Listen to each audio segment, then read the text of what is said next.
Ya, ahí estamos. Entonces,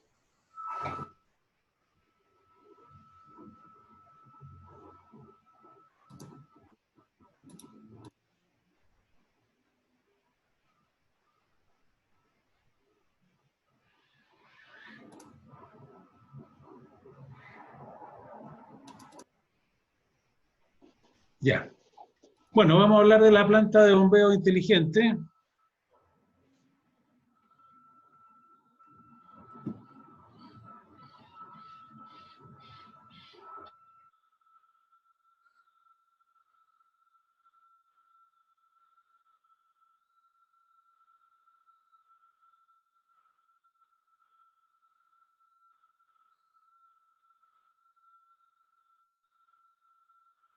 Ya, tengo las cosas. Bueno, vamos a hablar de las plantas de bombeo inteligente PBB. Para presurizar la red de agua, en general tenemos varios sistemas. Un sistema es el sistema de estanques elevados, otro sistema es un sistema de hidroneumático, otro es un bombeo directo a la red, y el otro es sistemas con velocidad variable, que es donde nos vamos a enfocar en la presentación. Cuando tenemos un estanque elevado, lo que pasa es de que nosotros tenemos que de alguna manera bombear agua hacia el estanque, y del estanque, que está a la altura apropiada para darle la presión, eh, administra el consumo que van a tener las viviendas, o las ciudades o los pueblos. Eh, Normalmente cuando la bomba que está bombeando hacia el estanque seguramente va a partir cuando tenga, por ejemplo, un nivel de 3 metros, y va a parar cuando tenga un nivel de 5 metros. Entonces, ahí va a estar bombeando, después va a dejar de bombear, y nuevamente cuando llegue a 3 metros va a volver a bombear y va a estar así. Y la presión que vamos a obtener en el consumo va a ser la altura del hidroneumático más el nivel de agua que tenga, que va a variar entre 3 y 5 metros, por lo tanto vamos a tener una presión fluctuante dependiendo del nivel del estanque entre 23 y 25 metros. En el sistema hidroneumático ya no tenemos estanque elevado, pero tenemos una bomba que va a impulsar directamente hacia las viviendas, pero vamos a tener conectado aquí en paralelo un estanque que parte está con agua y parte está con aire. De tal manera de que esta bomba va a estar bombeando hasta que llega a una presión máxima, ahí va a parar, mientras la bomba esté detenida, el agua va a estar suministrada por el agua que quedó confinada en el estanque con el aire que se comprimió, ¿no es cierto?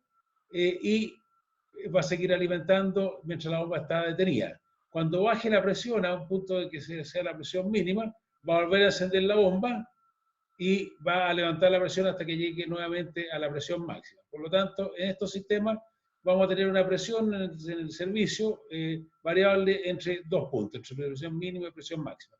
Lo usual es de que se coloquen esta variación de presión entre mínima y máxima, normalmente es de 10 metros. Normalmente los sistemas hidroneumáticos lo calculan con eso, porque eso depende cuál es el volumen del hidroneumático que necesitamos.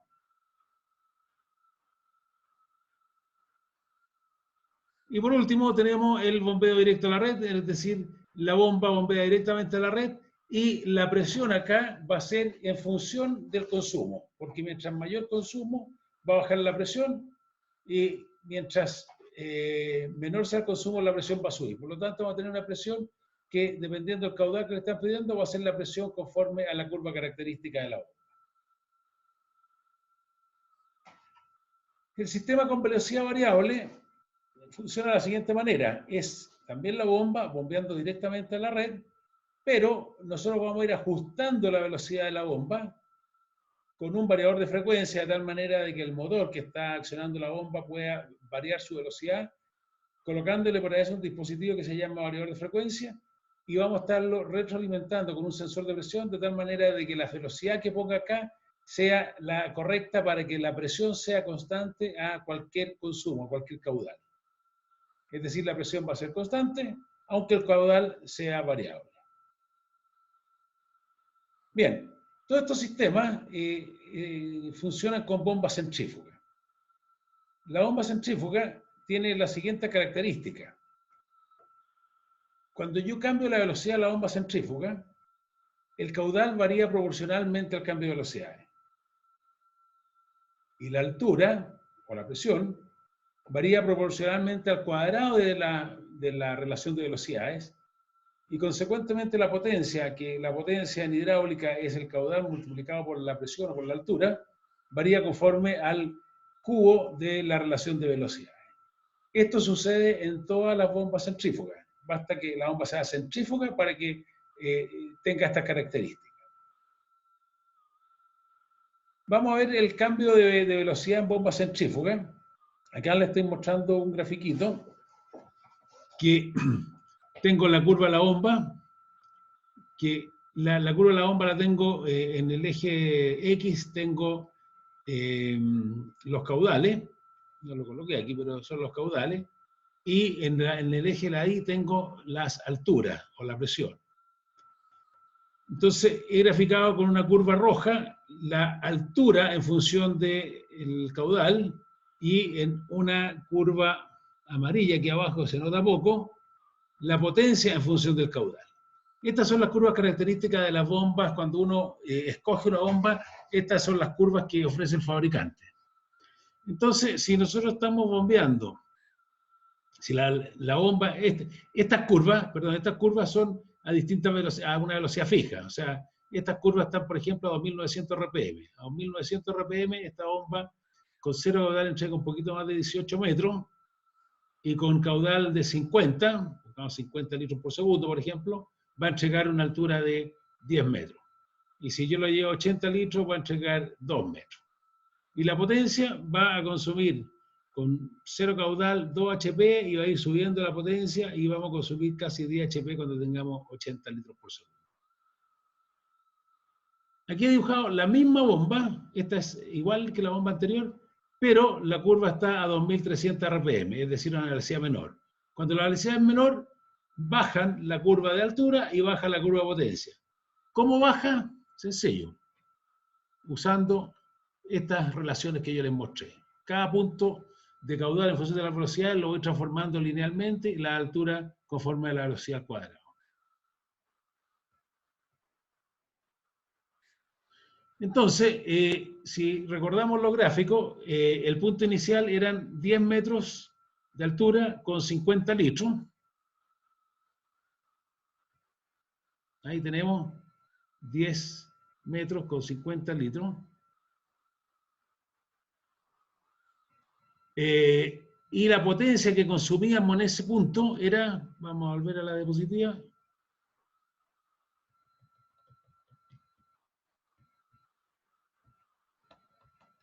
Y la potencia que consumía en ese punto está aquí, que son 7 HP, o 7 en general, cualquier. Si no variamos la velocidad y bajamos el caudal de 50 a 20, ¿qué va a pasar? Si no variamos la velocidad, se nos va a subir la presión a 16. ¿Por qué se nos va a subir la presión a 16?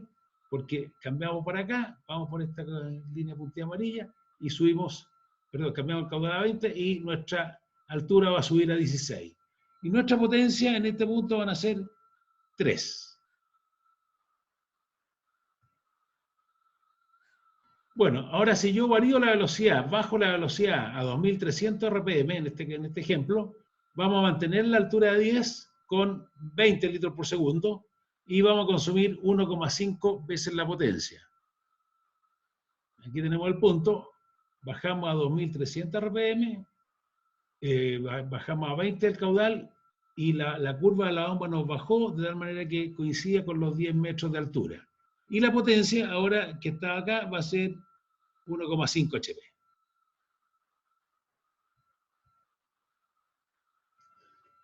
Estos serían los efectos entre dejar la bomba sin variar la velocidad o dejando la bomba variando la velocidad. ¿Qué obtenemos al variar la velocidad? Mantenemos la presión, no se nos sube la presión a 16, sino que nos mantiene en 10, y la potencia, en vez de consumir 3 HP en el punto de 20, consume la mitad, 1,5. Por lo tanto, nosotros podemos ver que en este caso, variando la potencia consumida, en la curva amarilla está con velocidad variable y la curva roja está con velocidad fija. en el fondo, vamos a ir obteniendo un ahorro, que por supuesto cuando estemos en la condición nominal de la bomba, a los 50 litros, con 7 HP consumidos, va a ser lo mismo, porque la bomba va a tener que, para poder entregar los 10 metros, va a tener que girar a las 2900 RPM. Esto mismo, si hacemos el ahorro de energía porcentaje en función del caudal, obtenemos esto. En el fondo, en este ejemplo, cuando estemos bombeando 50, no hay ningún ahorro, pero cuando estemos bombeando 20, vamos a tener un 60% de ahorro. Y cuando estemos bombeando 0, muy poco, vamos a tener un 80% de ahorro. Y aquí yo he dibujado en amarillo lo que sucedería con un hidroneumático, que es algo intermedio.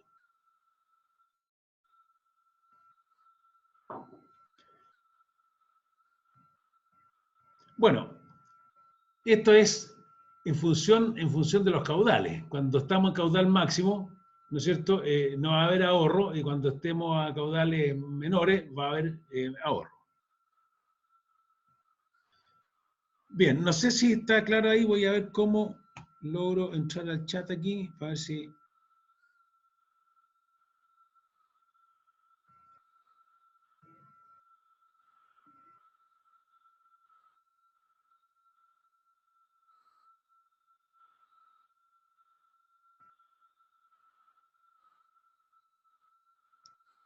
Estoy medio chuzo con el Zoom aquí.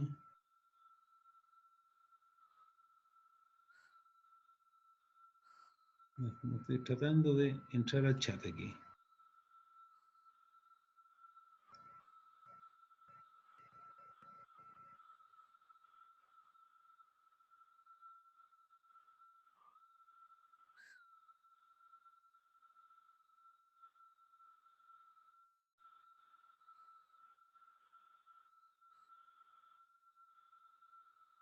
No, no logro entrar al chat.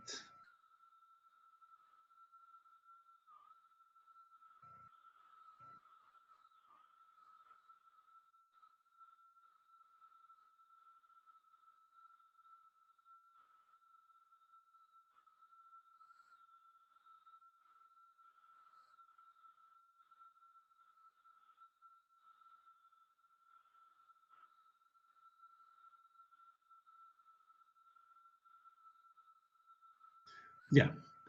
Bien, ¿cómo logramos esto? Es colocando variadores de frecuencia a la bomba. Si tenemos un sistema de multibomba, una solución sería ponerle un convertidor de frecuencia o un variador de frecuencia en cada bomba, pero no se justifica porque lo podemos lograr de la siguiente manera.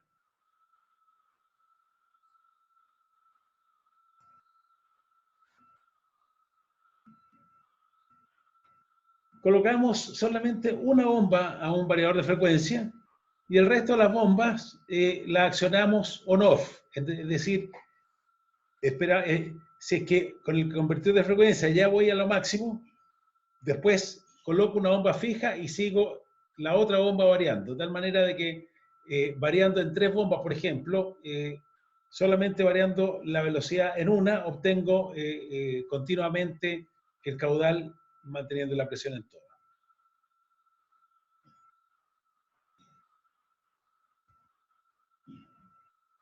Bien, si yo lo coloco así, va a haber una bomba crítica que es la que está reaccionada con el variador. Por lo tanto, lo que hacemos es un sistema de contactores, de que el variador yo lo puedo poner en cualquier bomba y cualquier bomba lo puedo poner a la red. ¿Quién define este asunto? Es un sistema de control que va a definir si agrega la bomba o quita la bomba, si que la bomba la pone al variador o la pone directamente a la red. Yendo a la parte más técnica, el variador de frecuencia se comunica con un controlador, que es normalmente un PLC, y el PLC es el que hace el control de conectar y desconectar las bombas al variador o a la red. Aquí un ejemplo, por ejemplo, está funcionando, aquí hemos conectado la primera bomba al variador de frecuencia, va a ir regulando su velocidad para mantener la presión. Después la va a poner fija cuando ya llegue a su nivel máximo de velocidad y conectamos el variador a la segunda bomba. Y así vamos haciendo todo el proceso, y si es necesario, podemos tener 2 bombas conectadas directamente a la red y otra bomba conectada al variador. Y después, si es que comienza a disminuir el caudal, comenzamos a disminuir la velocidad de las bombas, vamos quitando bombas en la medida que se vaya requiriendo.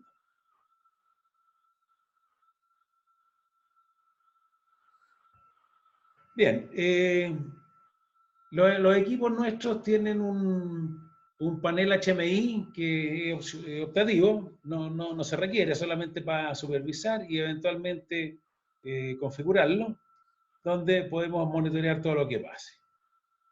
Aquí hay ejemplos de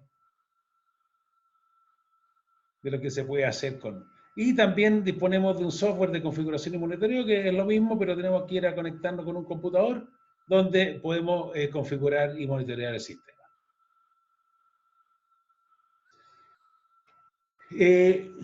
Las ventajas del sistema son ahorro de energía, es una mejor calidad de servicio, porque con esto obtenemos un sistema de presión constante. Es una menor inversión cuando estamos con sistemas de un determinado porte. En sistemas muy pequeños no, es más caro que un sistema tradicional de hidroneumático. Ahorramos en espacio porque son las mismas bombas, el tablero eléctrico es virtualmente del mismo tamaño, pero nos ahorramos los estanques hidroneumáticos. Y tenemos opciones de monitoreo y tenemos menor mantención porque las bombas no están partiendo y parando, sino que están siempre partiendo con un convertidor de frecuencia que les da una partida más suave.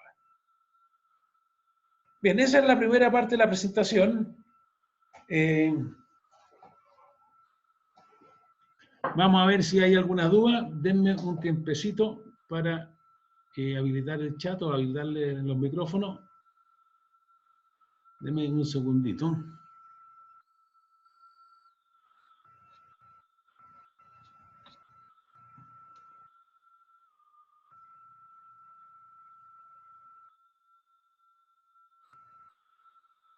Ya, aquí ya estoy viendo el chat.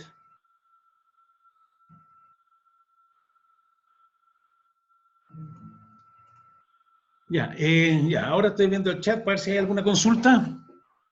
Y le abro el micrófono al que me consulte para que...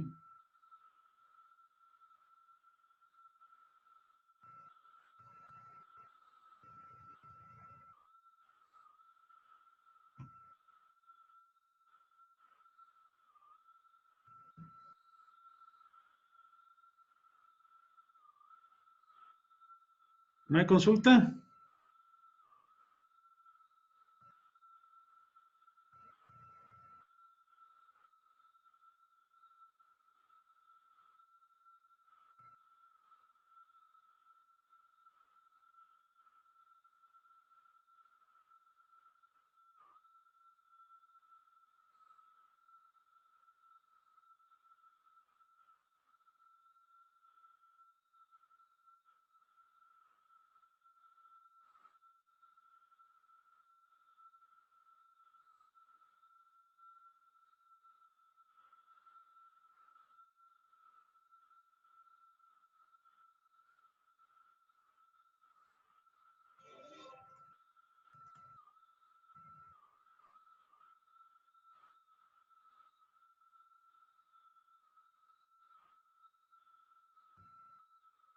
Bien, aquí hay algunas consultas. ¿Cómo podemos acceder al material del curso? El curso lo estamos grabando.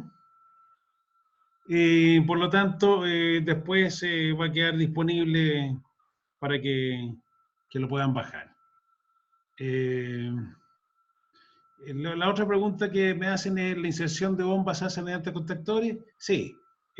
Las bombas se conectan, el procedimiento es el siguiente. Conectamos un contactor al convertidor o sea, el contactor que une el convertidor de frecuencia con la primera bomba, pero en cero, y ahí echamos a andar el convertidor de frecuencia, de tal manera que el contactor se cierra sin carga, por lo tanto el contactor no sufre. Echamos a andar el convertidor, ese regula. Cuando se requiere adicionar una bomba, lo que se hace es de que se desconecta el convertidor de frecuencia de esa bomba, pero antes que se detenga la bomba, la bomba entra con el contactor que conecta a la red y vamos a cerrar otro contactor con el convertidor apagado y volvemos a echar a andar la segunda bomba. Y así vamos haciendo el agregado bomba. Y para quitar bomba, lo que hacemos es simplemente desconectamos alguna bomba que esté en la red, pero antes de desconectarla, aceleramos el convertidor de frecuencia, que está a una velocidad baja, porque si hay que quitarla es porque ya no están checando agua, pero para producir un golpe de ariete menor, aumentamos la velocidad, se nos va a subir un poquito la presión en ese momento y ahí cortamos. ¿Cada cuánto tiempo hay que hacer mantención a las bombas? Es equivalente a una bomba que esté andando en forma normal, sin partidas y paradas cada 2 minutos, 3 minutos, 5 minutos, en fin, depende cómo esté diseñada la instalación. De tal manera que nosotros aconsejamos que es una mantención a las bombas de una vez al año. ¿Ah? Y el sistema de contactor, aquí no hay contactores que estén a cada rato entrando y saliendo, sino que solamente cuando se agrega bomba, que lo debe hacer, no sé, unas 5 veces, 10 veces al día, dependiendo de la instalación. Por lo tanto, una mantención una vez al año es más que suficiente.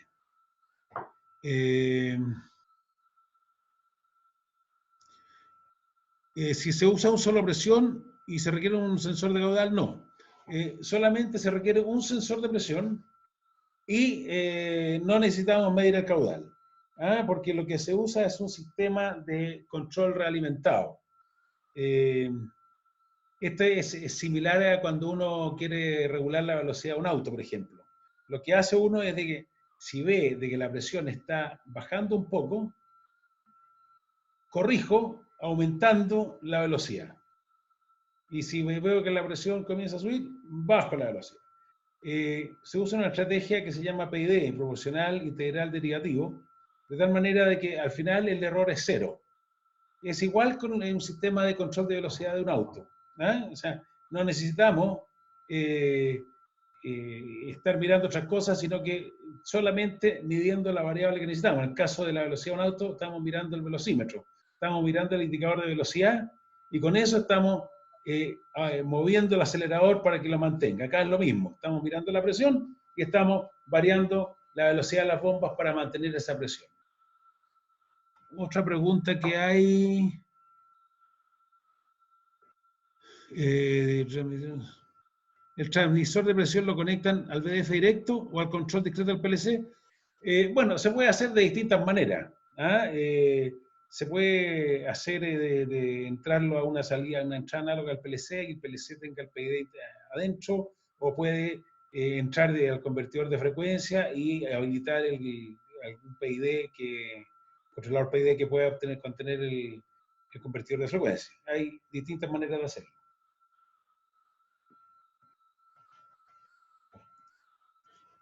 Claro, si vamos a entrar al PLC, necesitamos un PLC con entrada análoga. Nosotros usualmente usamos el PID que está dentro del convertidor de frecuencia y no usamos PLC con entrada análoga, sino que usamos el sensor de presión entra al convertidor de frecuencia y ahí tenemos el control PID. Pero se puede hacer de distintas maneras. ¿Se podrá utilizar para controlar caudal constante una vez de presión constante? Sí, claro. Hay algunas aplicaciones donde uno quiere caudal constante y en ese caso se pone un medidor de caudal en vez de un sensor de presión y se regula la velocidad para que el caudal sea constante. Hemos hecho también aplicaciones para mantener un nivel constante. A veces cuando hay que estar vaciando un tanque, un estanque, lo que se requiere es mantener un nivel constante más que la presión. Bueno, aquí hay otro tema de si hay límites de la reducción de las revoluciones debido a la vibración de velocidades críticas. Bueno, aquí hay varios elementos. Primero, efectivamente, en alguna instalación puede haber una velocidad que tenga problemas. O sea, normalmente las bombas están diseñadas a una velocidad fija, ¿no es cierto? Pero de repente el sistema puede haber una velocidad crítica que el sistema entre en resonancia. Si eso sucediera, la verdad que nunca hemos hecho, no sé, 1000 instalaciones o más. no nos ha sucedido nunca, pero está la posibilidad de programar el convertidor de frecuencia para que se salte a alguna velocidad crítica y no se produzca el fenómeno. Lo otro es que cuando la velocidad va bajando, también va bajando la ventilación al motor, porque normalmente los motores están ventilados por un ventilador que está en el mismo eje. De tal manera que si yo disminuyo la velocidad, también estoy disminuyendo la refrigeración. Pero por otro lado, cuando yo estoy disminuyendo la velocidad, estoy disminuyendo la potencia que me está requiriendo la bomba, por lo tanto el motor también trabaja más tranquilo. Como los ventiladores también son centrífugos, igual que las bombas, y tienen la curva de potencia igual, porque todos los elementos centrífugos tienen las mismas características, se compensa uno con lo otro, por lo tanto, la ventilación está resuelta. Ahora, hay bombas que tienen límites de velocidades bajas, por algunas razones, sobre todo eso pasa en bombas de pozo profundo, pero usualmente acá, para mantener presión caudal cero a la presión que queremos controlar, la bomba no va a estar en 0 revoluciones, va a estar en, no sé, una bomba de 2900, va a estar en 2000 revoluciones.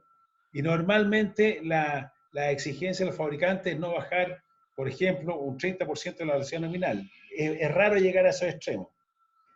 Lo que sí que en las bombas de pozo hay un problema de refrigeración porque se refrigeran básicamente con el caudal, porque el agua que está pasando tangencialmente al lado del motor, y en ese caso hay que hacer algunas aplicaciones especiales como limitar un poco la velocidad por el efecto de la refrigeración del motor o hacer una recirculación para que el motor siga refrigerándose. Son aplicaciones especiales.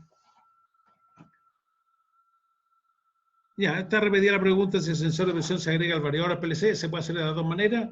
El caso nuestro, usualmente usamos el variador de frecuencia. Bien. Ahora les voy a enseñar otra cosa, que es para que tengan claro el comportamiento de cómo funciona con la velocidad variable. Y yo aquí les voy a compartir.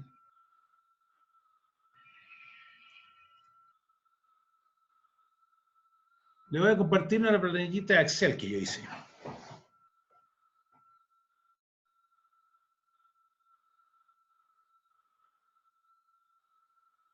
En esta planillita yo tengo varias tablas aquí.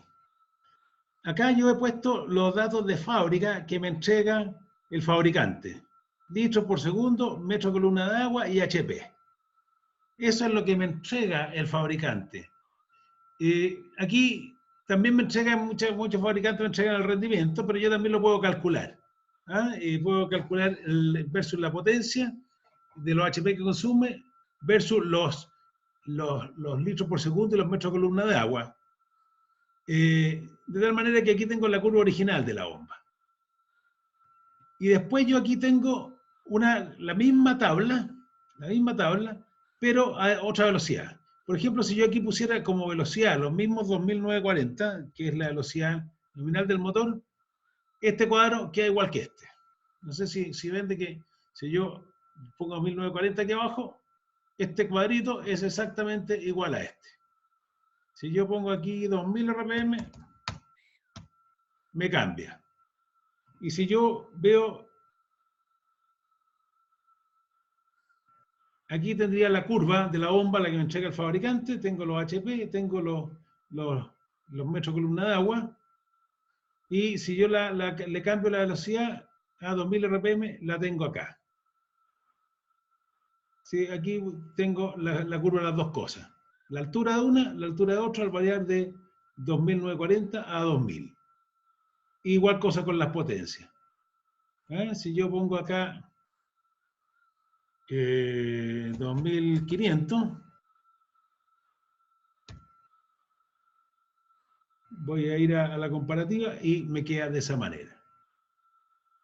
Si yo pongo, bueno, si pongo de nuevo los 2940, las dos curvas me van a coincidir. Si le pongo 1000, ahora esta curva va a variar acá.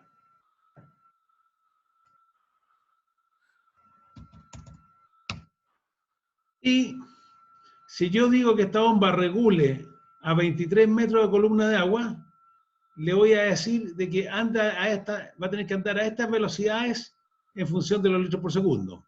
Por ejemplo, si ustedes ven aquí a 2300 RPM para 23,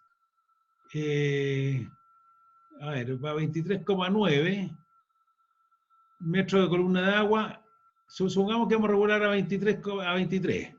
23, ahí tenemos 23,4. ¿Ah? Va a entregar 31 litros por segundo. Va a girar a 2300 RPM. Si aquí yo voy a buscar la altura, también para los mismos 23, va a estar girando también como a 2300. Y eso lo podemos ver, y si yo le bajo acá, por ejemplo, vamos a poner un punto, aquí nosotros tenemos 20,7, vamos a ponerle 20,7.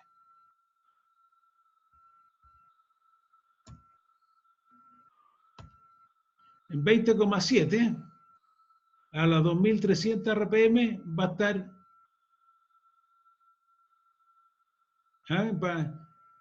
con 47 litros, que es lo que tenemos aquí. ¿Dónde tenemos eso? 47 litros con 20,7. O sea, si ven esa parte de ahí, es lo mismo que estamos teniendo aquí. ¿Ah? Si se dan cuenta, si yo voy regulando quiero regular a distintas alturas, la bomba va a tener que variar la revolución en forma distinta para poder mantener los 20 metros de columna de agua. Si le ponemos 15, ya va a ser distinta. Vamos a ponerle de nuevo los 23 que teníamos inicialmente. Bueno, y acá el ahorro regulando a 23 metros de columna de agua me va diciendo qué ahorro tengo. Lo que les explicaba en la primera parte del cursito es de que vamos a ir obteniendo ahorro, que mientras más chico es el caudal, más ahorro vamos a tener. Y aquí podríamos dibujar, por ejemplo, en este caso la bomba, es la velocidad, ¿no es cierto?, que tiene que tener en función de los litros por segundo, regulando a 23. Si se dan cuenta, aquí va a variar entre un poquito menos de 2300 hasta los 2009 y tanto. Y los HP se van a comportar de esta manera. De tal manera que esta bomba nunca va a girar a menos de 2200 y tanto. Veamos aquí, para regular a 23 metros, con 0 a 2246. ¿Ah? O sea, esta bomba, en este caso particular, para regular a 23 metros de columna de agua, con un caudal variable entre 0 y 60 o 80, perdón, 80 litros por segundo, esta bomba nunca va a bajar de 2246, porque ya en 2246 tiene que mantenerse a esa velocidad para poder mantener la presión cero, la presión 0 a 0 caudal. Perdón, la presión 23 metros a 0 caudal.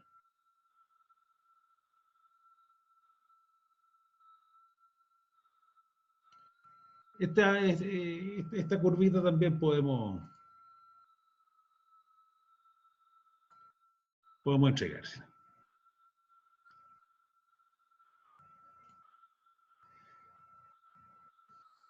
No sé si hay alguna consulta.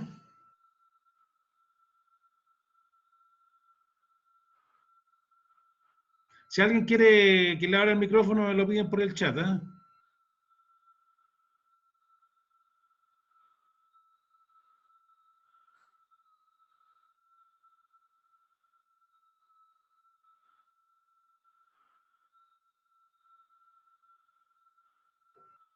¿No hay consultas?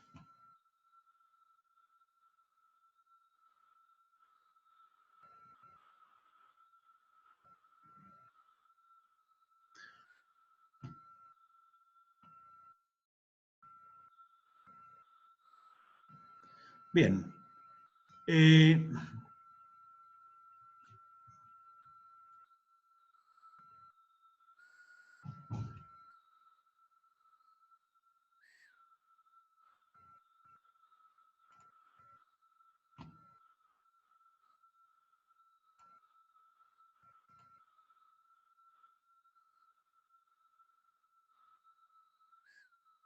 Tenemos en nuestro sistema de e-learning un curso que puede ser complementario,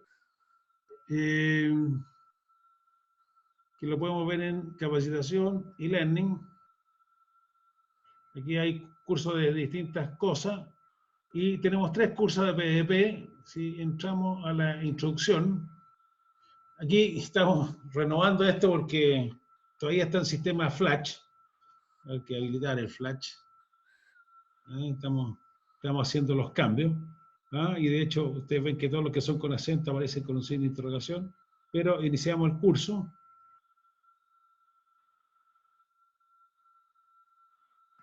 Ponemos nuestros datos.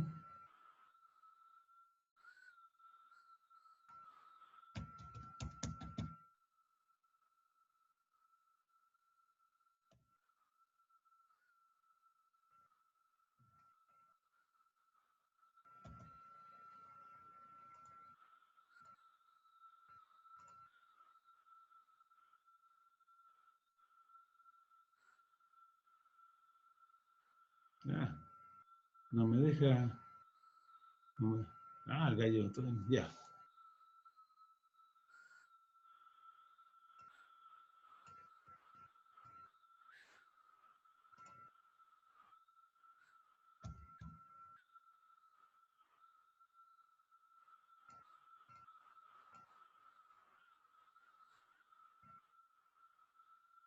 Y podemos entrar al. Vamos a hablar ahora de las plantas de bombeo PVP, las cuales están registradas por FAOL. Aquí vemos una planta típica que ustedes pueden ver de que pueden ser de cualquier tamaño. Este curso vamos a hacer una introducción al sistema de bombeo y particularmente vamos a partir mostrando cómo son las bombas centrífugas, que son los equipos principales de estas plantas. Vamos a ver entonces el detalle de la bomba centrífuga. La bomba centrífuga se compone de la parte motriz, es decir, el motor que ya hemos visto en detalle en el curso W01 de Drive de AC. Bien, ahí les muestro, después háganlo con calma, pero estamos explicando las mismas cosas, con un poquito más de claridad. Hay varios capítulos.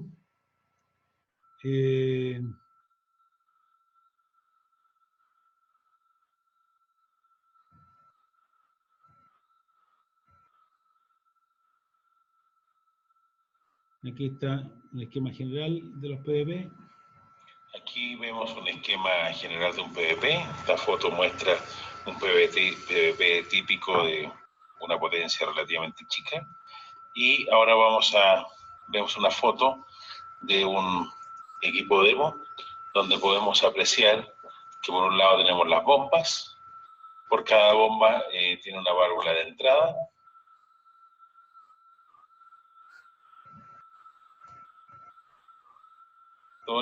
Y al convertidor de frecuencia para que estos hagan su trabajo. El esquema de funcionamiento de este equipo es el siguiente.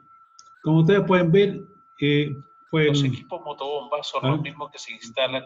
Es lo mismo que les he explicado y finalmente...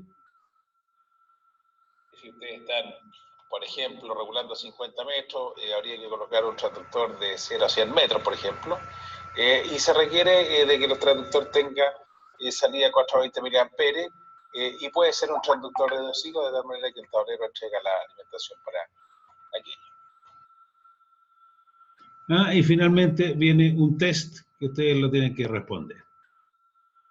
Hay distintas preguntas.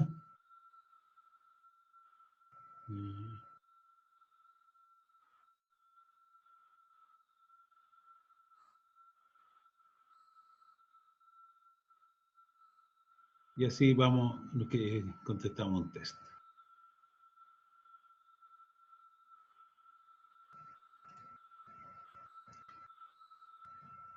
Bien. Vamos a revisar nuevamente el chat.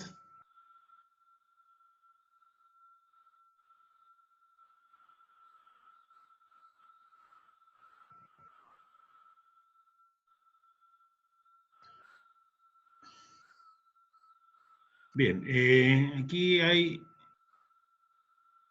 otra pregunta de Sí, para conmutar las distintas fórmulas el PLC y no el VDF. Hay VDF que traen un programita para hacer la misma función y que el VDF hace el control de los contactores, pero tienen algunas limitaciones, no se adapta bien a la filosofía que nosotros mantenemos, porque hay varios detallitos que yo no le he contado, digamos, pero hay varias funciones más que no hemos encontrado un variador que las tenga todas, por lo tanto nosotros normalmente recurrimos a un PLC, pero efectivamente hay variadores de frecuencia que podríamos hacer un sistema de este tipo usando nada más que el variador de frecuencia, y él tiene las salidas para comandar los contactores. Bien, aquí le llaman alguien pregunta por el llamado modo reposo. ¿Ah? Nosotros le llamamos función dormir. Efectivamente, cuando hay poco consumo, nos podemos dar el lujo de detener el sistema en vez de que la bomba siga variando, siga girando a la velocidad para entregar caudal cero a la presión de servicio. Entonces, la estrategia que nosotros usamos es de que en ese momento aceleramos la bomba, levantamos un poquito la presión, y ahí lo paramos, de tal manera que cuando se vaya bajando la presión y vuelva a otro nivel de despertar que le llamamos nosotros, vuelva a encender el equipo. Esto le llamamos la función dormir. Eso efectivamente lo hacemos con una mezcla siempre del PLC y el variador. Nosotros mantenemos, como conectamos en la puerta de comunicación los dos elementos, mantenemos en las dos partes los datos, las dos cosas. Entonces, se hace un poco compartida la lógica.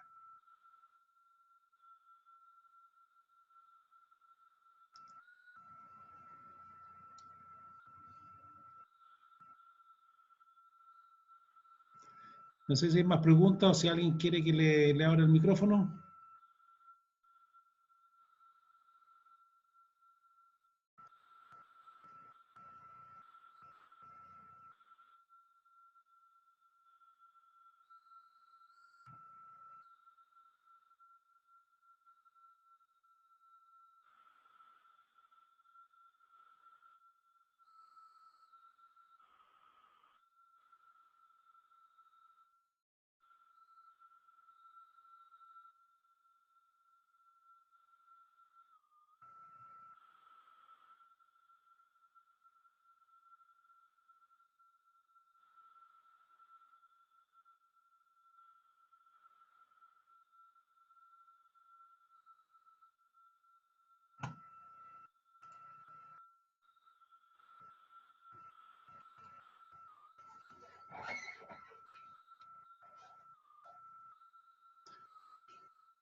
Bien,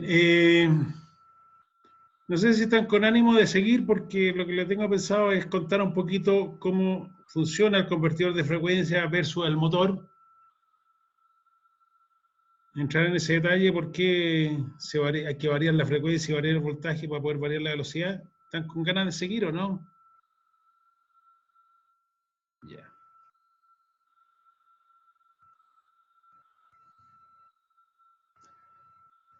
Bien. Vamos a hablar sobre el convertidor de frecuencia.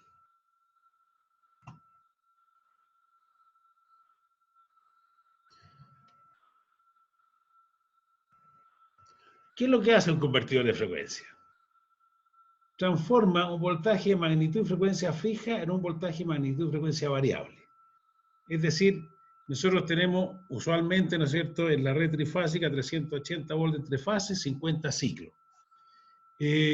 Lo que hace un convertidor de frecuencia es que permite variar el voltaje de 0 a 380 volts en este caso, y de 0 a X Hz. Hay convertidores de frecuencia que llegan a 100 Hz, otros a 200 Hz, otros a 400 Hz. Y además aprovechan de incorporar funciones de protección y control, como el convertidor de frecuencia va a estar viendo la corriente, va a estar viendo ciertas cosas, puede hacer la parte de protección y control. Y es hoy día el único método eficiente para el control de velocidad de motores de inducción. Y aquí es importante hablar de los motores de inducción. El motor de inducción es el típico motor industrial. Le llaman también motores asíncronos. Le llaman también motores de jaula de ardilla. En realidad, el nombre completo sería un motor de inducción asíncrono con jaula de ardilla. Pueden ser también con rotor bobinado, que es la alternativa de jaula de ardilla que se usaba antiguamente, pero hoy día es el motor más eficiente y más sencillo que existe, el que requiere menos mantención, el más económico, en fin, tiene todas las características.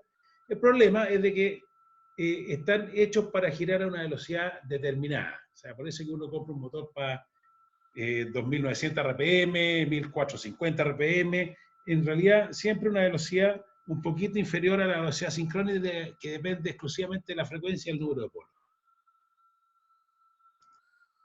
Bien, ya les contaba, el más eficiente y económico, no tiene escobilla, en el caso de la jaula de ardilla, poca mantención, velocidad fija, tiene un alto torque de partida, puede ser bueno, puede ser mal, tiene una alta corriente de partida, normalmente eso es un estorbo, y tiene una buena regulación de velocidad, es decir, el motor en vacío y a plena carga, su velocidad varía muy poco. En los motores buenos varía un 4, un 5%, en motores más malos varía entre un 10 y un 12%. Ese porcentaje de la variación entre la velocidad sincrónica, que depende de la frecuencia del número de polos, y la velocidad real que está a plena carga, es lo que le llaman deslizamiento. Entonces, ¿cómo se hacen estos motores? Vamos a partir por un motor más sencillo que el motor normal, horizontal, de exterior.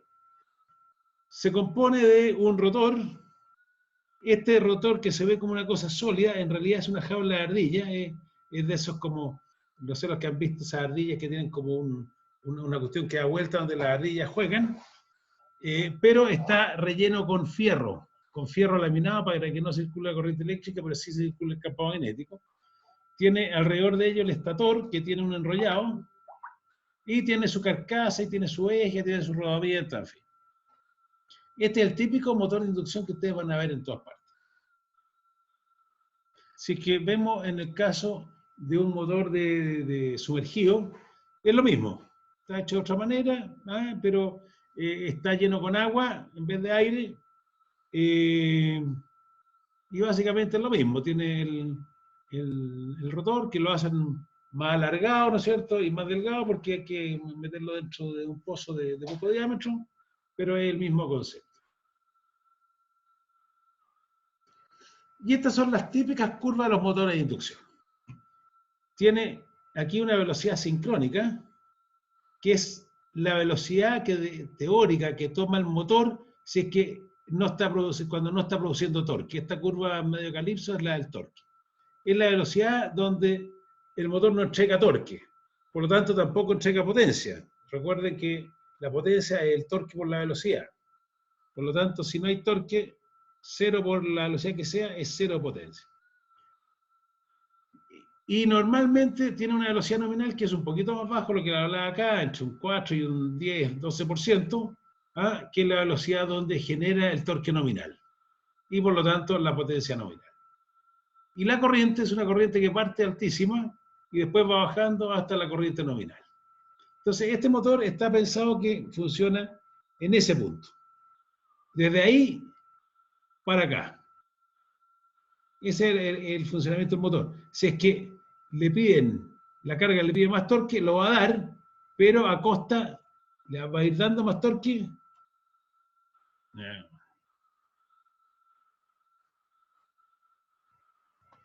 Va a ir dando más torque, pero va a ir aumentando la corriente. Y como la corriente va a ir sobre la corriente nominal, quiere decir que el motor va a estar con problemas, se va a comenzar a calentar y por lo tanto hay que cortarlo. Si es que tiene protección. Si no tiene protección, se va a quemar el motor. Si es que yo varío el voltaje, lo que varío son estas curvas por abajo. O sea, la corriente baja efectivamente al bajar el voltaje. El torque también baja. O sea, ese torque después se transforma en esto. Y efectivamente, cuando yo bajo nada más que el voltaje, si intercepto con el torque de la carga, va a disminuir la velocidad. O sea, va a disminuir desde ese punto a este punto. Pero a costa de aumentar el deslizamiento.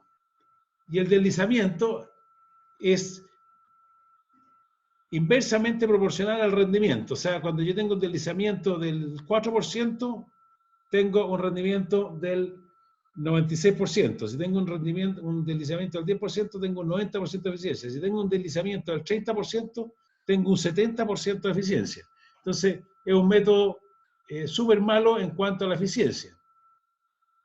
Yo efectivamente puedo variar la velocidad.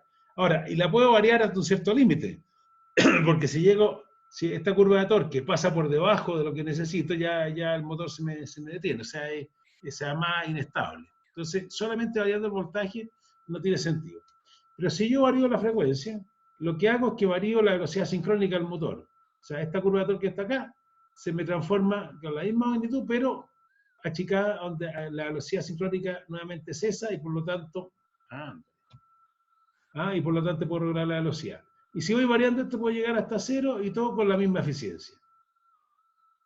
Y lo que se hace, como si yo mantengo el voltaje, pero disminuyo mucho la frecuencia, el flujo magnético es muy alto y se me satura ya y comienzo a tener pérdida en el fierro que no tiene sentido, yo puedo bajar el voltaje a medida que voy bajando la frecuencia.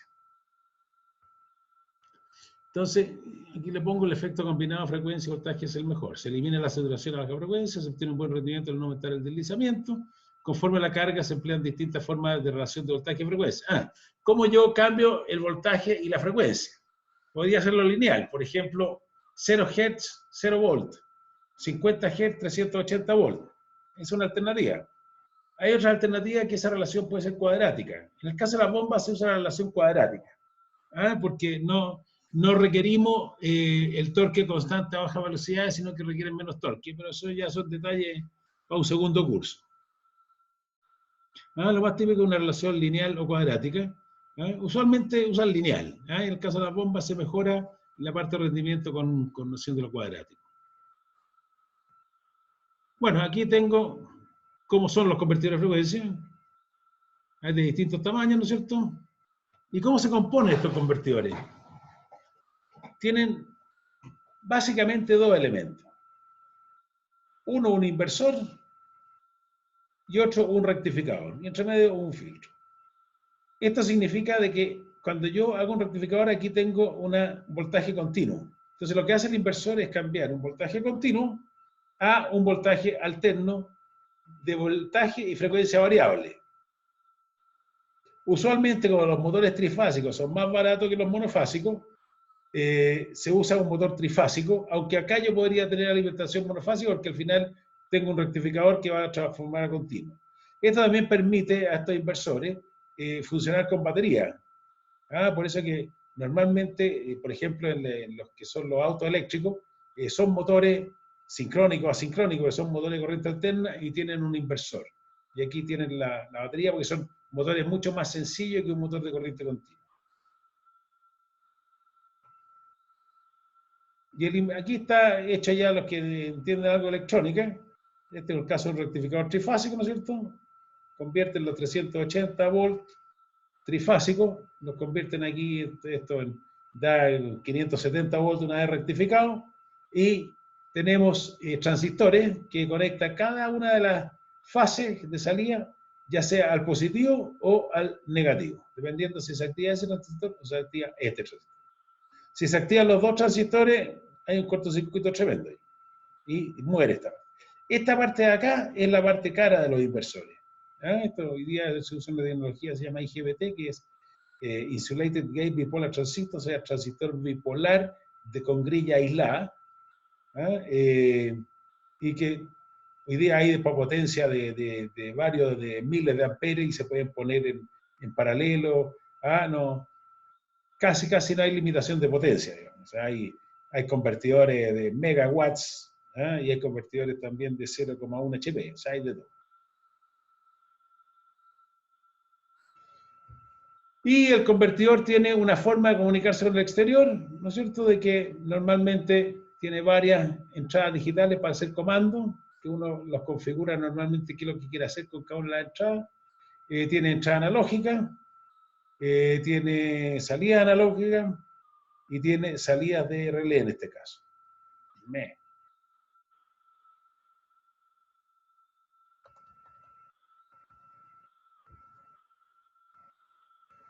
Esos son los convertidores de frecuencia. Y esos son los motores, en forma muy, muy básica. Vamos a ver si hay preguntas.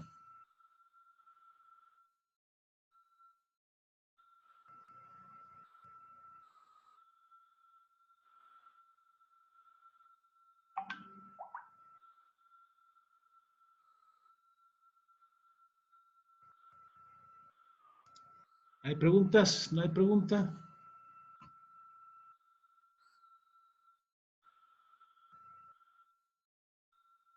¿Nadie quiere que le abra el micrófono?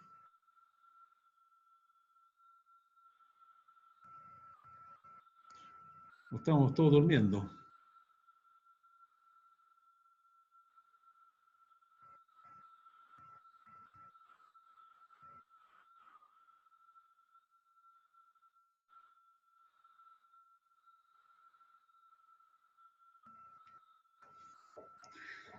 todo bien, profe. Gracias. No hay problema.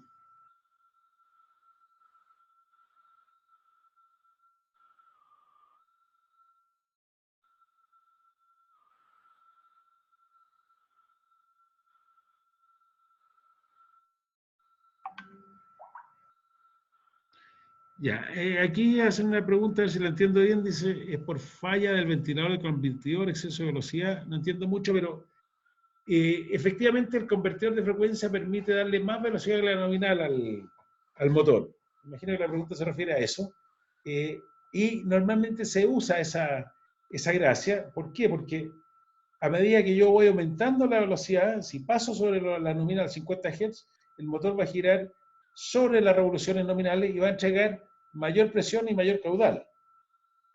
Yo lo puedo hacer porque tengo que tener una revancha para meter otra bomba. Por ejemplo, si una bomba me entrega, está regulando a 50 metros y está girando a la velocidad nominal, entregando los 50 Hz, ¿no es cierto?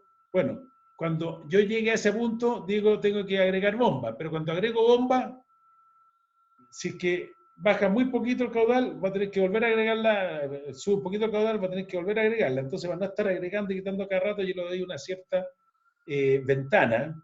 Entonces yo acerrucho la bomba hasta más de 50 Hz. ¿Hasta cuándo? Hasta no copar la corriente nominal del motor. Porque normalmente cuando uno tiene una bomba que va a consumir en el punto que se diseñó, en el punto máximo, 100, no pone un motor de 100, pone un motor de 120.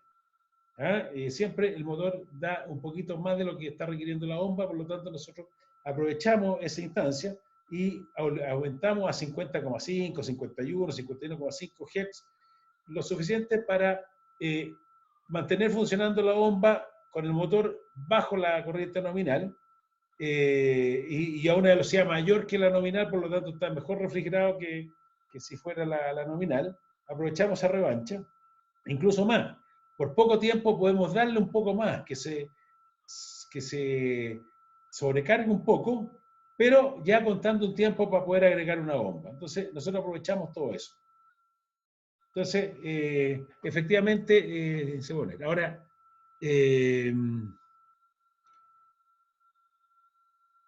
después otra sí que conviene completar el BDF con estanque de expansión neumático. Sí y no. No es necesario, pero es necesario en algunos casos muy particulares. A nosotros nos ha tocado dos casos particulares. Uno, recuerdo, es en un edificio en la playa, que en día semana, en invierno, virtualmente no hay consumo. Entonces, lo que pasaba es que la opción dormir duraba muy poco tiempo. O sea, parábamos las bombas y al par de minutos ya tenía que encender de nuevo para retomar la presión. Entonces, el cliente quería que estuvieran más tiempo detenida, pusimos un hidroneumático, de tal manera que eso lo hiciera cada par de horas. ¿Da? De tal manera de reforzar con el hidroneumático vaya supliendo los pequeños consumos y así darle mayor tiempo de detención a las bombas. Y otro caso muy interesante fue la torre del Hotel Sheraton, donde el proyectista hidráulico proyectó un sistema con 9 bombas. A nosotros nos tocó no suministrar la parte de la bomba, sino que solamente la parte eléctrica. Y ahí resultaba de que de repente había un consumo, que eran unas máquinas lavadoras, de que cuando partía, abría la válvula, la máquina lavadora, ese consumo equivalía al consumo de 2 bombas. Entonces, cuando abría la válvula, la máquina lavadora, abrían de varias juntas, el sistema estaba funcionando con 3 bombas y tenía que pasar a 5 en 0 segundos en el fondo. O sea, se imaginan ustedes que está bombeando con 3 bombas y de repente abren un consumo que pide el consumo equivalente a 2 bombas, entonces hay que entrar, para que no se caiga la presión, hay que entrar 2 bombas. Y eso tiene un tiempo, porque normalmente nosotros damos un tiempo, algunos segundos, para esperar si la meto o no la meto, en fin. Bueno, mientras pasaba eso, que al final era una operación de que para meter 2 bombas más eran 10 segundos, por poner un ejemplo, durante 10 segundos la presión se caía.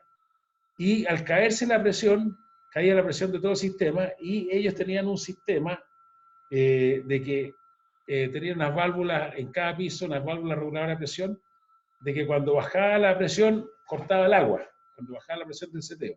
Entonces, cada vez que partían estas famosas lavadoras, se cortaba el agua de los últimos pisos. Y en el último piso estaban las habitaciones sub, la suite presidencial, así que era un lío esto de cortarle el agua mientras el gallo, el VIP se estaba duchando. Entonces ahí tuvimos que colocar unos sistemas de aeroneumáticos para que sostengan el sistema durante esos 10 segundos, para que la presión no caiga y permita la entrada de las bombas. Entonces esos casos muy particulares, ahí se pusieron, no sé, 2.000 litros de aeroneumáticos para ese efecto. Pero es un complemento. Ahora, otro complemento del aeroneumático, de repente, que el aeroneumático también hace las veces de protección de golpe de ariete. Entonces, en instalaciones más industriales, o en instalaciones donde los sistemas de bombeo están muy lejos del consumo, a veces cuando se corta la energía, para evitar el golpe de ariete, es una buena protección tener un sistema de neumático.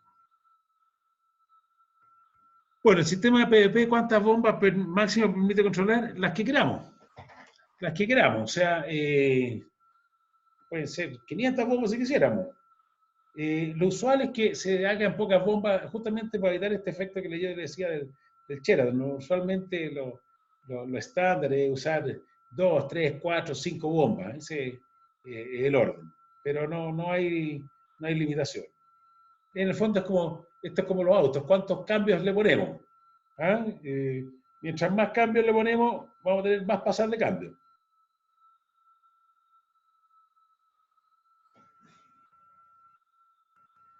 Sí, aquí están preguntando para activar alarma por rotura de matriz. Hay un tema interesante.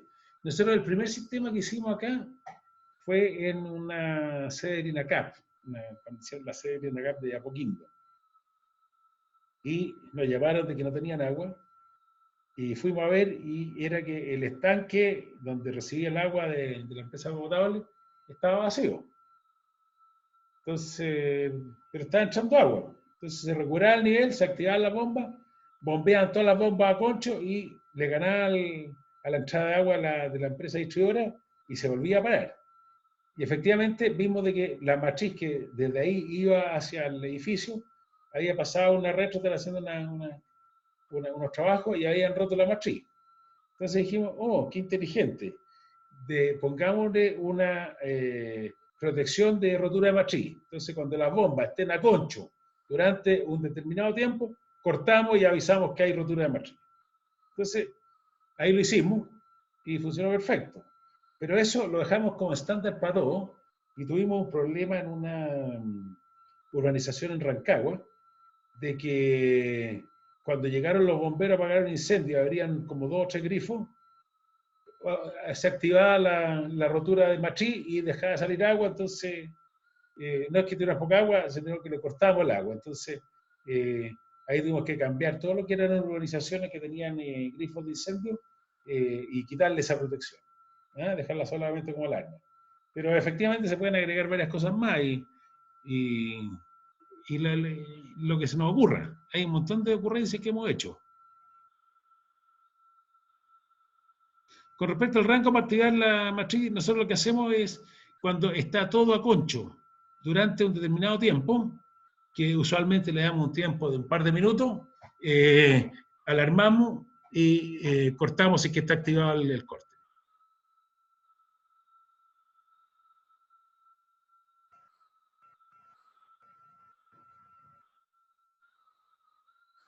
¿Más preguntas?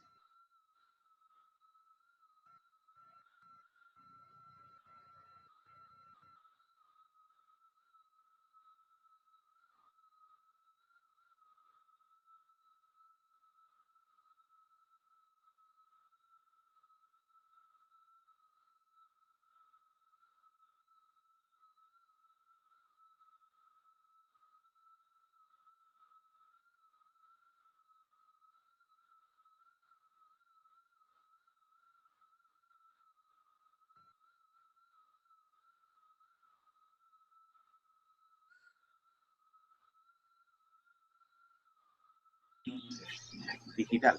Ya. Ahí le abrí los micrófonos a todos para ver si alguien quiere hacer un comentario o mandarme un garabato. ¿Se tiene la opción de monitoreo a distancia del sistema del PP? Sí, claro. Y de hecho se ha puesto en varias partes. O sea, esto se conecta a internet o a un modem y podemos controlarlo a distancia. Ya sabemos, Víctor y yo, que estás interesado y a lo mejor podemos abrir un poco aquí hay vamos a silenciar, hay mucho ruido ahí. De todas maneras, tenemos que revisarlo. Bueno, aquí hay una pregunta, si el sistema es diseñado por usar BDF de su propia marca o puede variar según el requerimiento del cliente. Bueno, la realidad es que yo le he hecho una presentación general, pero esto, lo que se requieren son las bombas con motores, bombas centrífugas con motores de inducción, convertidores de frecuencia y un sistema de control y un sistema de contactores, en fin, todo el... se puede usar cualquier BDF de cualquier marca, un PLC de cualquier marca, un controlador de cualquier marca, da lo mismo. Nosotros, por supuesto, que los sistemas que hacemos nosotros, lo hacemos con las marcas que nosotros trabajamos. Que hoy día usamos convertidores de frecuencia INVT, usamos controladores Delta. Pero durante nuestra historia, llevamos, no sé cuántos años, ya perdí la cuenta, pero el primero de estos aparatos lo hicimos el año 93, creo. O sea, 93, 2003, 2013, 27 años. Llevamos 27 años haciendo esta cuestión, de repente con más intensidad, de repente con menos intensidad. Hemos trabajado con N1000 marcas de PLC y de convertidores de frecuencia. Y de hecho, inicialmente hacíamos todo el trabajo de las bombas, las cañerías, el tablero, todo. Hoy día estamos eventualmente fabricando tableros, pero muchas veces suministramos los componentes para que otros lo hagan. Entonces, el sistema lo pueden hacer comprando los PLC, comprando los variables de frecuencia, obteniendo, si quieren hacer un diseño propio, nosotros los podemos asesorar, o pueden usar los nuestros, llegando a alguna especie de convenio. En fin, está abierto. Y la verdad es que cuando comenzamos esto hace 27 años atrás, eran raras las instalaciones con variadores de frecuencia, y hoy día son normales. O sea, hoy día ya hidroneumático se usa muy poco, estanque elevado también se usa muy poco, como que la mayoría ya se hace con variadores de frecuencia. Pero nosotros estamos para eso. El sistema P solo para la bomba centrífuga. Bueno, lo que yo les he explicado acá es solo para bombas centrífugas. En el fondo, el sistema PDP, como nosotros lo tenemos definido, es un sistema para entregar una presión constante frente a caudal variable, pensando en instalaciones domiciliarias o instalaciones urbanas de agua potable. Pero se puede usar para otras cosas con bombas centrífugas, y lo que le he explicado acá es con bombas centrífugas. Pero efectivamente hay otros sistemas de bombeo que se pueden hacer con estrategias similares usando bombas de otro tipo. O sea, por ejemplo, estas bombas, ¿cómo le llaman? Helicoidales, que son bombas de alta presión o bombas de pistón, también se puede hacer. Pero la verdad es que a nosotros nos ha tocado muy pocos casos de eso.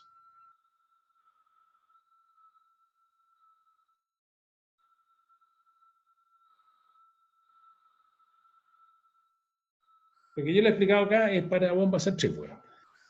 Si ponen bombas de otro tipo, es otra, es toda otra materia.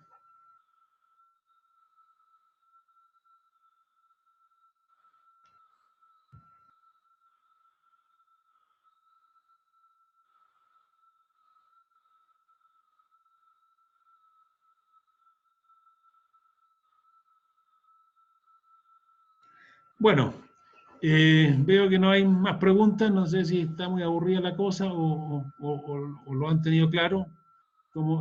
Aquí hay un mensaje nuevo.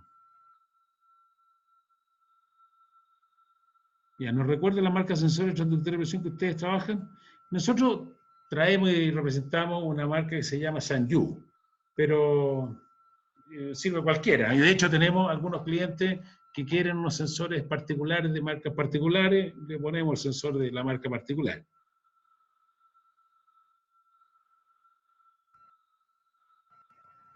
Dice, aquí pregunta si es más eficiente energéticamente tener dos bombas funcionando al 50% que una al 100%. Bueno, una al 100%, suponiendo que al 100% es el punto óptimo de esa bomba, va a ser mejor.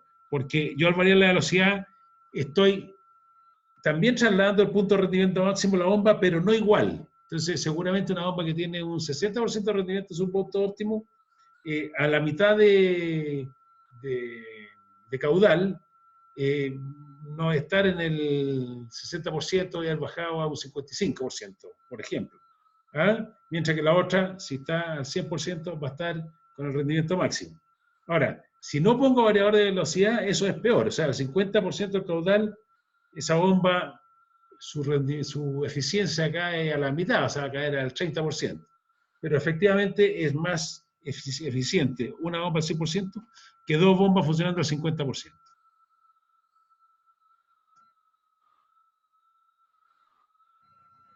Aquí hay una pregunta que no entiendo. Dice, no se da la ley de afinidad. A ver si me lo pueden explicar.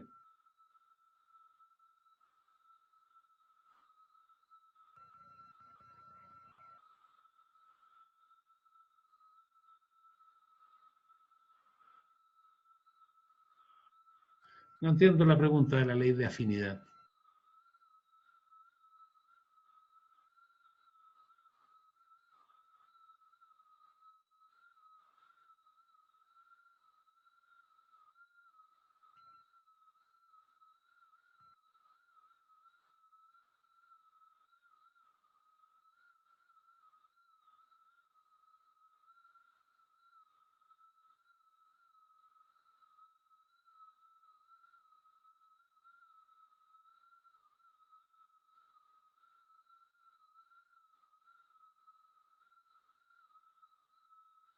No sé si Pablo me puede explicar qué es lo que es la ley de afinidad, que no lo entiendo.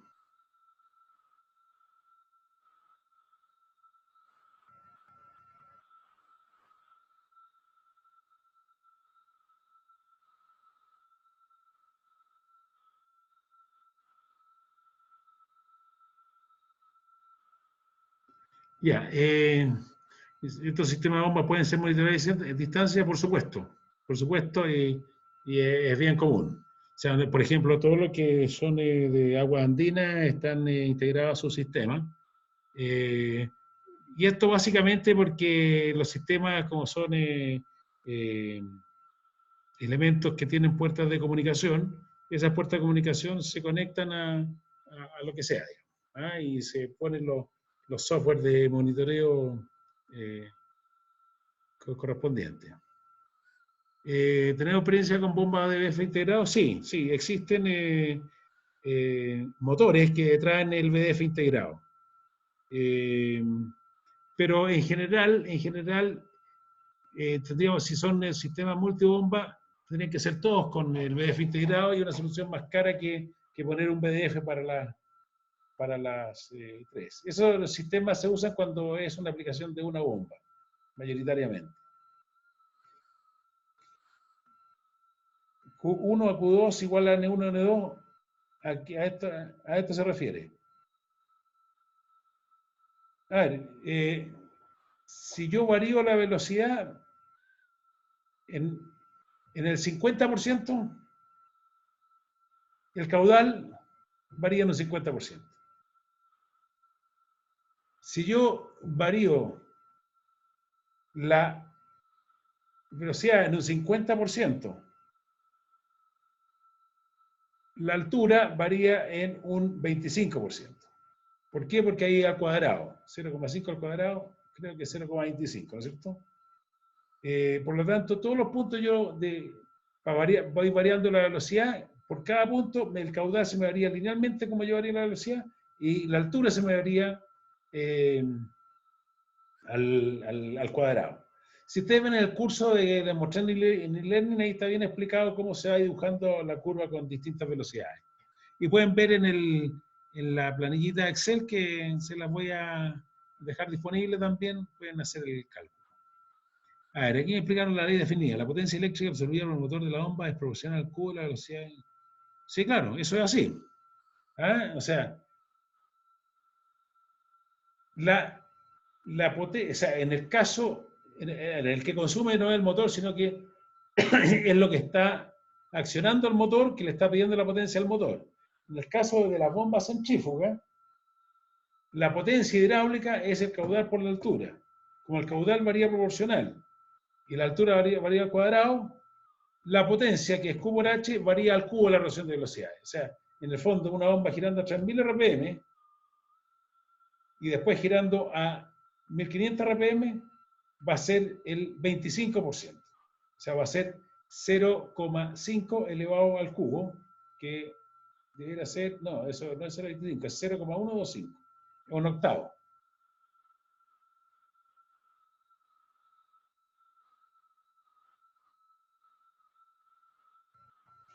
Por eso, si disminuyo el 50% del flujo de energía, requerirá baja al 25%.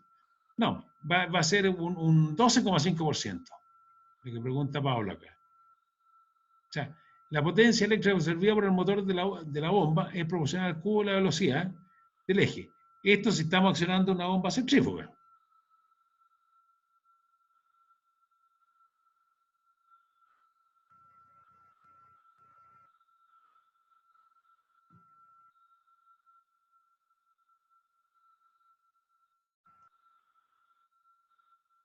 Sí, pero a ver, me están preguntando si el tema este de dos bombas al 50% pueden ser energéticamente más económicas. Es que depende del caso. O sea, lo usual es que no. O sea, lo usual es que si yo tengo una bomba al 100%, donde ese 100% en cuanto a caudal y altura es el óptimo de la bomba, el máximo rendimiento, cuando yo la tenga trabajando a la mitad, bajándole la velocidad, no va a estar en el rendimiento óptimo, va a haber bajado un poquito el rendimiento óptimo. Por lo tanto, si yo tengo dos bombas que están consumiendo lo mismo, pero con rendimiento un poco inferior, van a consumir más que si yo dejo una sola. Ahora, depende mucho cómo sea la curva de eficiencia de la bomba.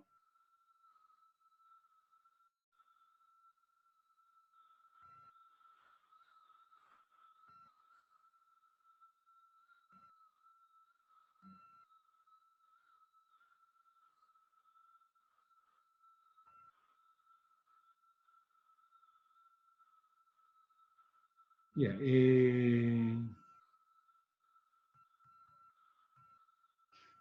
creo que he contestado todas las preguntas que aparecen en el chat.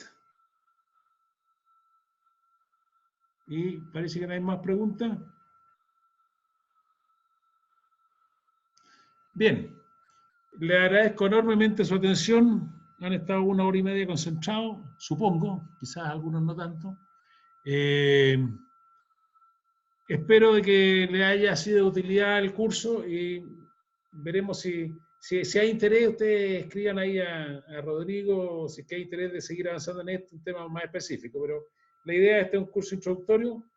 Pueden ver el e-learning, a pesar que tiene esta falla que todavía está con Flash y tiene algunos errores de visualización de los textos, pero es perfectamente asible. Ahí pueden adelantar. Y cualquier cosa nos pueden solicitar ayuda. Estamos abiertos a todo tipo de cosas porque la idea nuestra es que el objetivo de nuestra empresa es de que la automatización y control industrial esté al alcance de todos. Nosotros ese es nuestro objetivo. Y esta es una aplicación particular que ha sido bien recurrente, por lo tanto estamos dispuestos a chequear todos nuestros conocimientos para que ustedes puedan desarrollar su instalación y sus negocios. A ver. Aquí están... ¿Por qué no pueden entrar al e-learning? No, se entra. Ya, lo que pasa es que el problema es de que como los cursos están hechos en Flash y el Flash está descontinuado, ya los navegadores lo tienen fuera, entonces hay que configurarlo para que permita Flash. Pero lo vamos a solucionar, no sé, Flash está vigente hasta diciembre de este año, pero ya hay varios sistemas y varios sistemas de navegación que ya lo eliminaron. Hay que habilitarlo en forma expresa.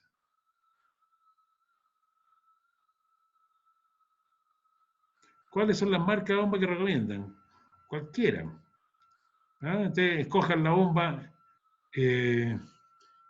la marca a la que a ustedes les guste, la que les dé confianza, la que les tengan servicio, la que sean baratas o sean buenas. Lo importante es que sean bombas centrífugas y nada más.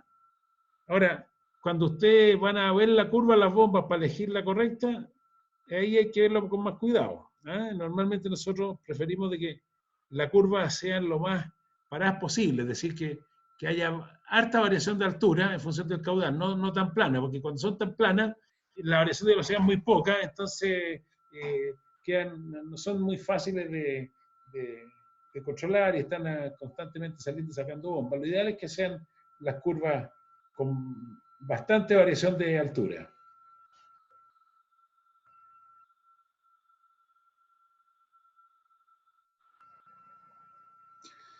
A ver, si vamos a hacer algo más específico como comunicación Modbus y registro social para el CDF HMI.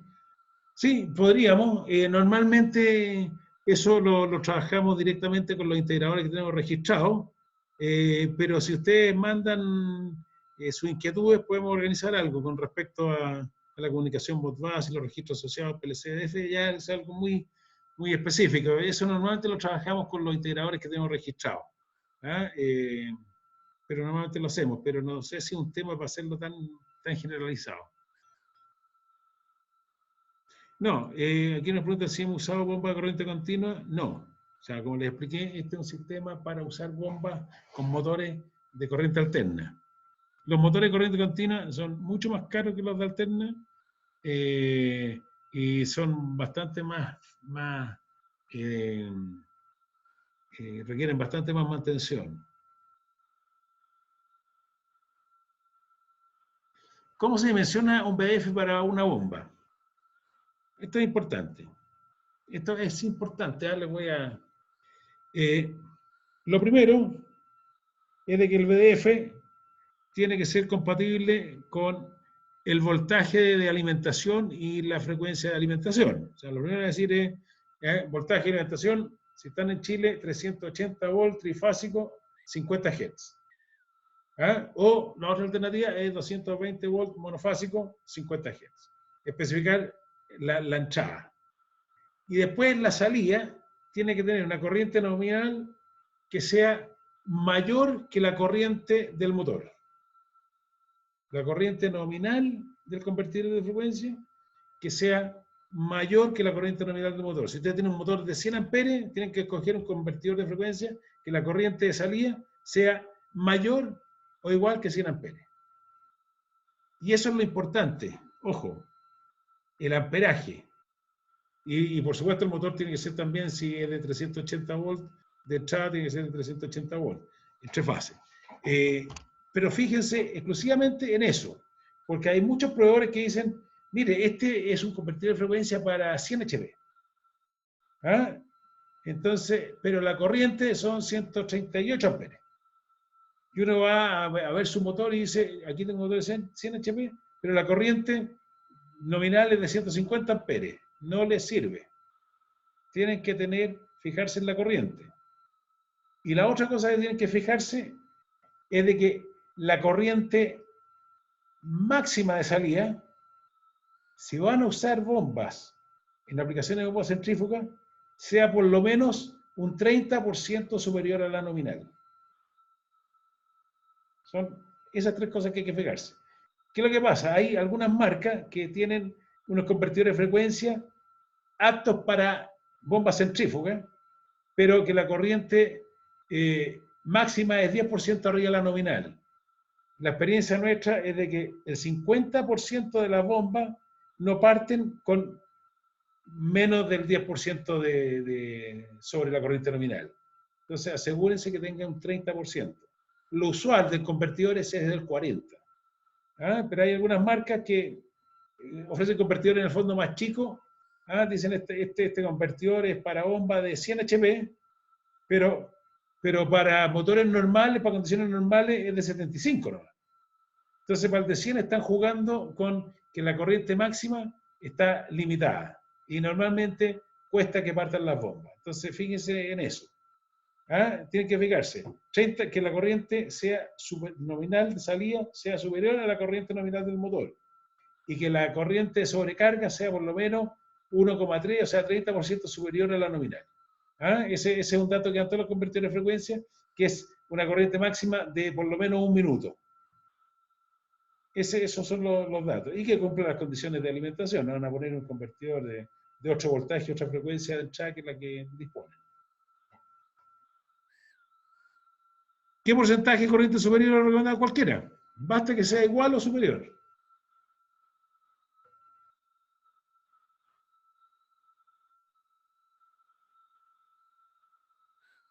Ahora, ojo, después entrando en el tema de los convertidores, hay convertidores de frecuencia que esos datos los dan para una condición de instalación típica.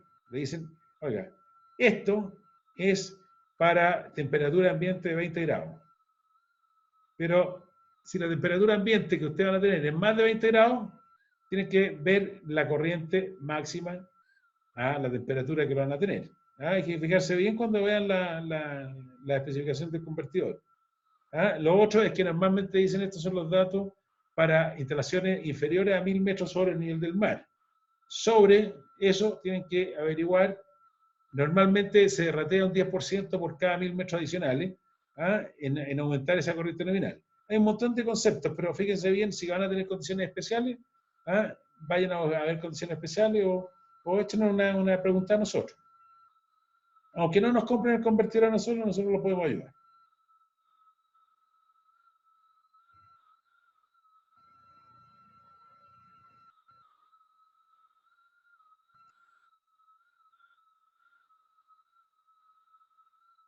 Sí, normalmente, aquí dicen el convertidor de 380, 400, normalmente van a encontrar convertidores que son 400 volts. No importa si el convertidor que está para 400 volts va a permitir alimentarlo con 380 y además 380. Pero hay que tener, fíjense siempre de nuevo en la corriente salida, porque hay otros convertidores que se comercializan en el país que son de 460. Se pueden usar, pero dicen 460 y dice este es para 10 HP. Pero a 10 HP cuando están con 460. Con 380 no le va a dar la corriente, no va a dar los 10 HP, va a dar 7 HP. Pues fíjense en la corriente.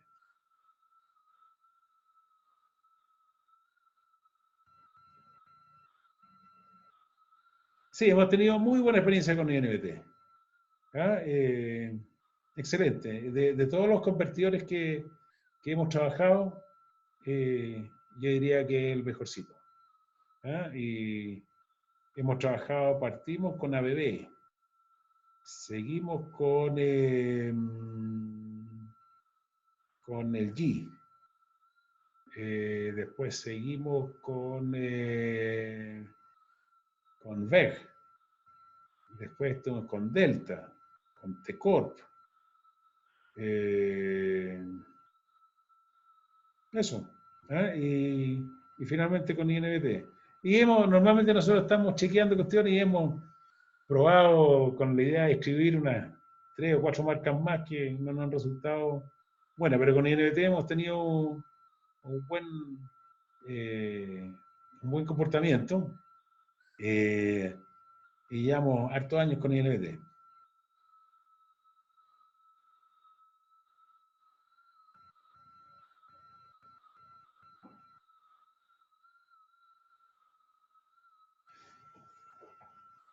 Ya, yo creo que no hay más preguntas. De los 36 participantes que habían, ya van quedando 32, así que me imagino que hay uno que ya se están aburriendo. Así que lo dejamos hasta aquí. Le doy muchas gracias por haber tenido esta paciencia de escuchar 2 horas y espero que le haya sido útil y nos seguiremos viendo en otra instancia. Hasta luego a todos y muchas gracias.